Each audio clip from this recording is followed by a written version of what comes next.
All rise. Elwin Ahu was proud to wear the robe of a circuit court judge. After all, he deserved it. He worked hard, played by the rules, and won. As an athlete, he always had a fierce desire to win.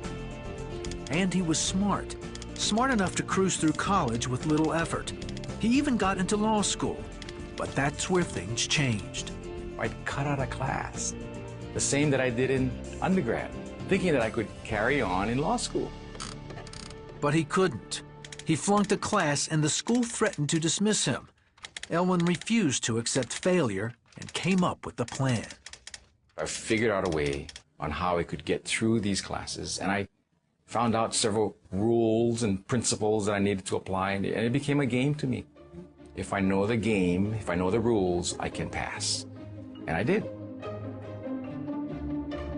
Elwin believed he could apply that same strategy to any area of life and succeed. He even married while in law school, just to prove it. Everyone said we were too young. And the more people told me that I couldn't do it, that it wouldn't be successful, the competitive edge kicked in, and I was out to prove them wrong. The couple divorced after 7 years and shared custody of their 6-year-old son, Brandon. Elwin refused to accept any blame for the broken marriage. It's failure, but it wasn't my fault.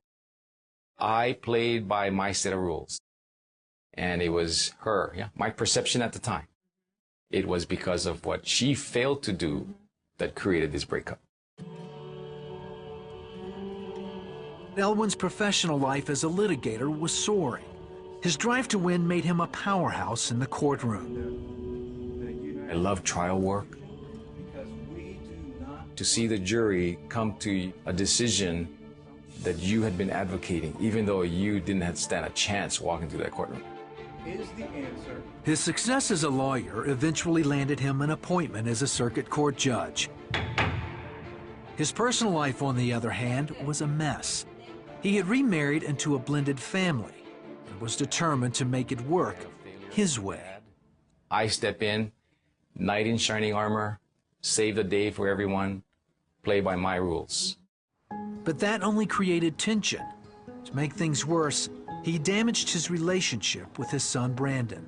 Here I am, a person who tried to create the rules and play by the rules, and even though that I did, it was falling apart.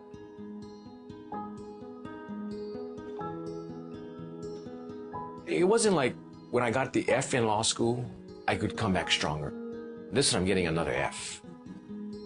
And what do? Elwin divorced again and moved in with his parents. I remember my dad saying to me one day, "What's wrong with you, man? 41, and yet you're living at home again." And I just began wondering. See, what's wrong with the world? And I couldn't put my finger on it. One afternoon, while stuck in a Honolulu traffic jam, Elwin was listening to a recorded sermon a friend had given him. He liked the message so much, he decided to visit the church. When the worship was done, as the pastor started to speak, it was as if the room just emptied. There was nobody there. He was talking just to me. And I thought, this is insane. The experience stayed with him, so he went back. He still remembers what the pastor said. He said, God may have orchestrated every moment in your life for you to be here to receive the forgiveness of Jesus Christ. Whew. That exploded.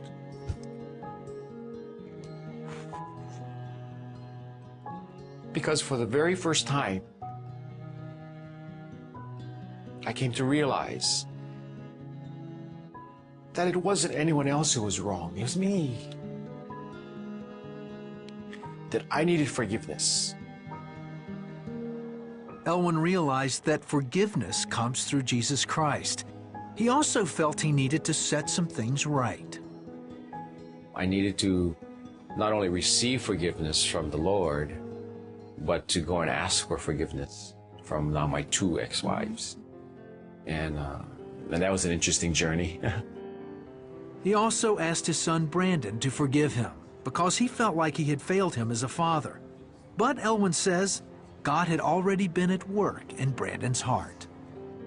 Huh. And I can still hear his voice. He said, I love you. All is forgiven.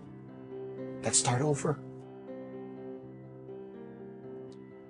And to me, if God can do that,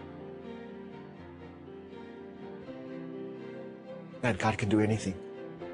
For 2.5 years, Elwyn continued serving in the circuit court. He remarried, and he and his wife Joy felt it was time for him to leave the bench. Today, he pastors a young, growing church with his son Brandon. I think one of the biggest things that God has shown me throughout this entire journey is that life is not about me. It's about the paradox of dying to self before you can live. That led me to realize that, success is not necessarily about where you are and the position you hold and the money you make. Life is more about significance and how you can contribute now to someone else's life.